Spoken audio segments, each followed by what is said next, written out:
Megan Money View Finance in தமிழில்.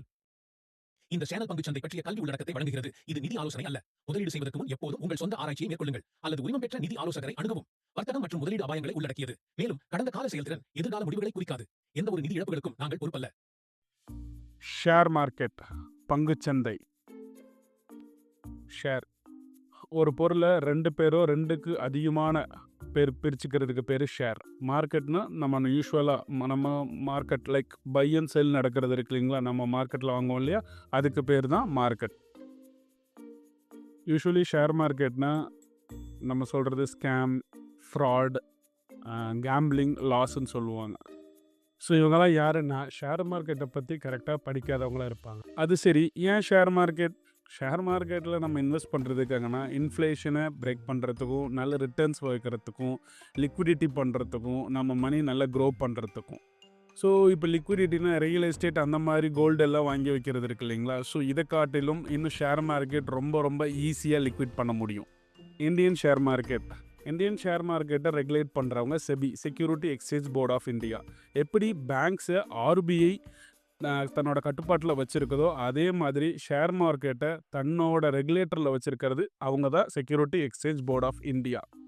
Okay, ஒரு company ஏன் ஷேர் மார்க்கெட்டுக்குள்ளே வரணும்? அதாவது ஒரு கம்பெனி தன்னோட கேபிட்டலை ரைஸ் பண்ணுறாங்க, இன்னும் கொஞ்சம் அமௌண்ட் ஜாஸ்தி கம்பெனியில் இன்வெஸ்ட் பண்ணணும்னு நினைக்கிறாங்கன்னா அவங்க தன்னோட டாக்குமெண்ட்ஸை கொண்டுட்டு போய் செபி கிட்ட கொடுத்து செபி அதை எவால்வேட் பண்ணி ஐபிஓ லான்ச் பண்ணுவாங்க. அது என்ன சார் ஐபிஓனா இனிஷியல் பப்ளிக் ஆஃபரிங். ஒரு கம்பெனி முதல்ல ஷேர் மார்க்கெட்டுக்குள்ளே வருது, அதாவது பிரைமரி மார்க்கெட்டுன்னு சொல்லுவாங்க. இதோட டியூரேஷன் 3 to 5 டேஸாக இருக்கும். ஒரு பேங்க் அக்கௌண்ட்டும் ஒரு டிமேட் அக்கௌண்ட்டும் இருந்தால் போதும் ஐபிஓ அப்ளை பண்ணலாம்.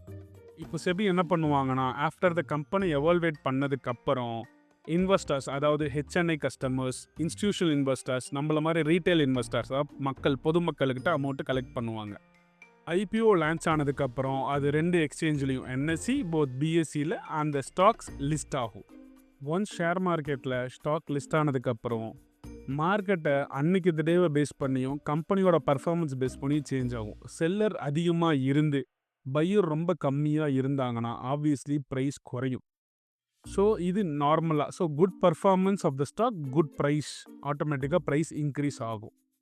இதுக்கு அப்படியே ஆப்போசிட், வென் செல்லர்ஸ் கம்மியாக இருந்து பையர்ஸ் ஜாஸ்தி இருக்காங்க அப்படின்னா ப்ரைஸ் ஆட்டோமேட்டிக்காக இன்க்ரீஸ் ஆகும். அதாவது நல்ல நியூஸ் வந்து இந்த ஸ்டாக்ஸ் நல்லா சூப்பராக போகும் அப்படிங்கும்போது ப்ரைஸ் கண்டிப்பாக இன்க்ரீஸ் ஆகும்.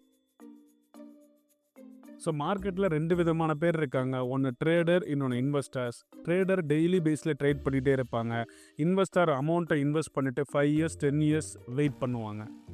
ஸோ இந்த விஷயத்தில் பார்த்தீங்கன்னா இன்வெஸ்ட் பண்ணவங்களுக்கு ஒரு நல்ல பெஸ்ட்டு ரிட்டர்ன்ஸ் இருக்கும். ஃபார் எக்ஸாம்பிள், இன்ஃபோசிஸில் ஒரு 1993 ஒரு 10,000 rupees இன்வெஸ்ட் பண்ணியிருந்தாங்கன்னா அரௌண்ட் கிட்டத்தட்ட இப்போ 2024 நீங்கள் கணக்கு போட்டிங்கன்னா 14.36 crores இருக்கும். ஸோ இதுதான் power of invest. So invest பண்ணுங்கள், ஹாப்பியாக இன்வெஸ்ட் பண்ணுங்கள். ஏதாவது டவுட்ஸ்னால் கமெண்ட்ஸில் கேளுங்க. இன்னும் கிளாரிட்டியான வீடியோ கொடுக்கறதுக்கு நான் ட்ரை பண்ணுறேன்.